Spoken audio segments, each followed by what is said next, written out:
responsibly. Pardon the interruption, but I'm Mike Wilbon. Philip Rivers is back with the Colts at the age of 44. Tony, what were you doing when you were 44? I'm Tony Kornheiser, writing sports. I was following Seabiscuit. Okay, Yeah. no one in our in the audience 30s. under 80 They don't know. knows who Seabiscuit was. It was a Nobody. great horse in the 1930s. It was a movie. It was a great horse. Great movie about Seabiscuit. By the way, in truth, Yeah. like when I was 44, this show hadn't even started yet. No. I got to this show very old, as I'm ancient now. Welcome to PTI, boys and girls. In today's episode, the Colts sign Philip Rivers, Kyle Schwarber stays, and Edwin Diaz goes, and Jeff Saturday joins us for 5 good minutes. But we begin today with last night's Monday Night Football game, a sloppy affair in which the Chargers outlasted the Eagles in overtime 22-19 when they intercepted Jalen Hurts near the end zone. Hurts had a particularly discouraging game with 5 turnovers, including 2 on one bizarre play. The Eagles have now lost 3 in a row, and the Chargers have won 5 out of 6. Wilbon, what does this result say about each team? I'm going to start with the Chargers first, Tony. The Chargers are ready to challenge. I don't know how seriously to contend, but the AFC, there's no Kansas City up there being Godzilla sitting on the top of something. They don't have that. So I think they're maybe even ready to contend. And let me just say this about Justin Herbert. To have surgery in the same week and come out there and run it 9-10 times and put yourself in harm's way and have his teammates in love with him at the end of that game said all good things to me about the Chargers. Now, the Eagles, they can still defend. They can sack you 7 times. They can have 7 tackles for losses. They can hit. They can cover. But offensively, they're so confused like they've been over the last few weeks. Tony, I don't want to hear from A.J. Brown, who drops a couple, who gets it off his fingertips and can't reel it in. Throw it to me some more. No, catch the damn ball when it's thrown to you. We don't need to go to you 13 times. But the Eagles, Tony, they still control their division. They still do. That's right. Yeah, so that's the dichotomy with the Eagles. The Eagles are in apparent trouble. Their offense has vanished. In the last 5 games, they have fewer touchdowns scored than every team in the league other than the Raiders. They only have 8 touchdowns in the last 5 games. They only had 1 last night. They seem to be stuck in neutral. But they're in first place in the division. And the team closest to them, the Cowboys, is a team that neither you nor I would have complete faith in. That's right. So they're in better shape than Kansas City, for example. They're in better shape. I mean, if I wanted to calm the water, I would point out that Matthew Stafford a couple of weeks ago had 2 interceptions and a lost fumble in a game that the Rams lost to Carolina, and then came back with 3 touchdown passes and no picks as they destroyed Arizona. Jalen Hurts could do that, but as you know, with your friends who are Eagles fans, and I know it's my friends who are Eagles fans, they have panicked, and they are ready to throw Hurts off the train. They're ready to do that. I am somewhat confused by the Chargers. All praise to their quarterback, who plays hurt and begins to look like Josh Allen out there. But Mike, their 9-3 or 9-4 record is built against only 1 good win, really, against Denver. And here's what they've got coming up: at Kansas City, at Dallas, home Houston, at Denver. That's tough. That's hard. That's a tough close. They're going to get to show us. That's a tough close. Yeah, they're going to get. Tony, we're going to know going into the playoffs whether they're ready or not, based on, I think, in large part, the last 4 and last 5 games of the regular season. Yeah. Let's move to this Colts signing of Philip Rivers, the practice squad today. Gives the team the option of promoting him to the real roster for Sunday's game at Seattle. The 44-year-old grandfather last played in the league in 2020, leading the Colts to an 11-5 record. They were good.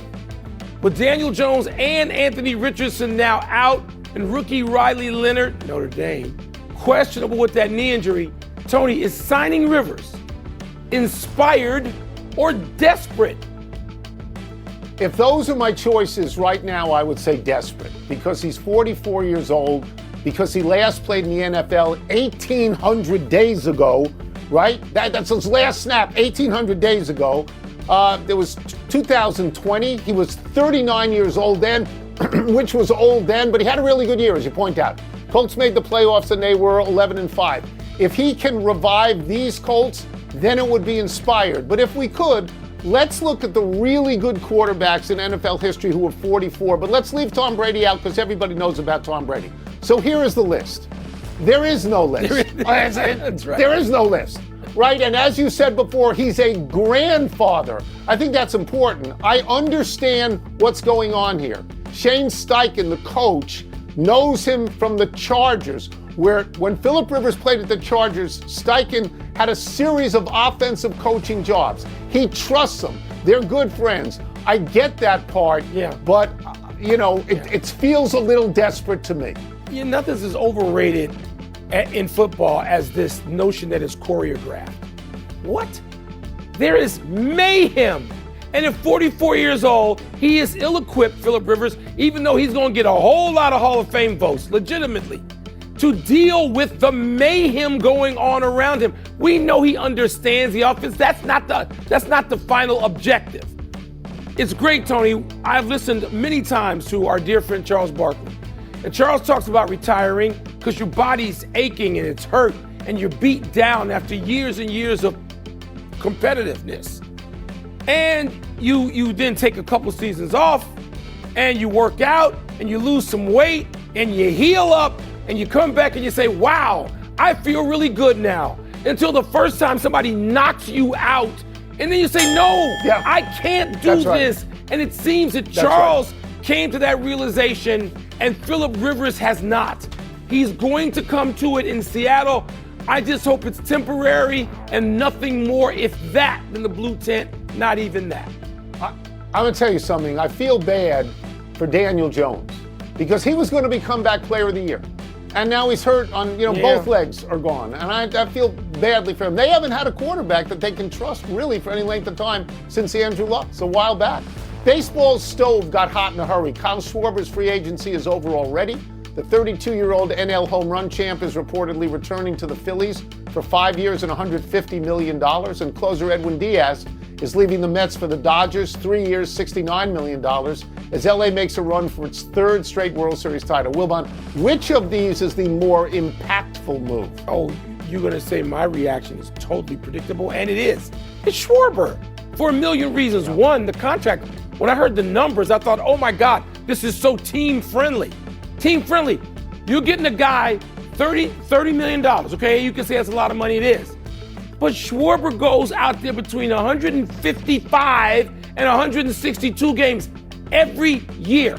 There's no threat of Tommy John. There's no DL. There's no down. He's got to miss a turn. Schwarber's out there and he's giving you 50 home runs plus this last season. The Phillies seem incredibly lucky to me. Wow, I would hope there were other teams out there tempting Schwarber, particularly the one he grew up with, the team I root for, because I thought the Cubbies might have had a chance at him. Schwarber. Yeah, what I like about the show is when we have honest disagreements. The most impactful signing is Edwin Diaz. He has 253 saves in 9 seasons so far. He's got a career ERA of 2.82. The Dodgers have starters.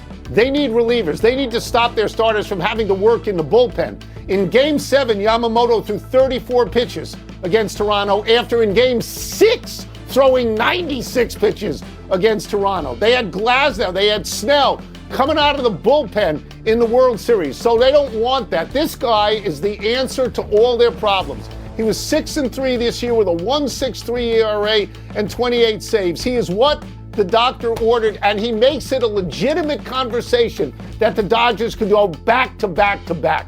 I mean, he's exactly what they need. Schwarber's a great player. I wish that Schwarber had stayed with the Nationals. He's a great player. And you hear me say this all the time to you, that 1 through 9 in the Phillies is the best everyday lineup, but they don't win. They don't win. Where is the greatest value round of Babe Ruth and Shohei Ohtani? Is it on the rubber or is it like this? No, Ruth, you're right. It's every day. Ohtani, it's and every this day. dude hits 50 and he goes 160. Yes, and you're right about all of that, but they haven't won with him. Yeah. And I think that the Dodgers, I think this is, if there is a missing piece, and I'm not sure there is, I think relief is the missing piece. Let's take a break. Coming up, we will ask Jeff Sapp. We've got some football questions for our great friend, ESPN NFL analyst Jeff Saturday. Voice We'll of start with reason. this. You know the Colts well. What do you make of them signing 44-year-old Phillip Rivers? Do you think he's their best option in these circumstances? Ooh, desperate times, desperate measures. That's where we're at in Indy land. Listen, the most devastating thing of my weekend was watching Daniel Jones get hurt and fast forwarding to, it's December, fast forwarding to next October thinking, who is our quarterback going to be? It just hurt my heart. So at the end of the day, they are reaching, right? They're grasping at straws. I think Riley Leonard will still be the guy if his knee can hold up. I think they're signing Phillip Rivers for an emergency. But listen, all bias. I'm a fan of the Colts, so I am pulling for Phillip if he starts or has to play. But let me just say this: that Seahawks defense is real, and you're 44, bro. You may listen. Get rid of the rock.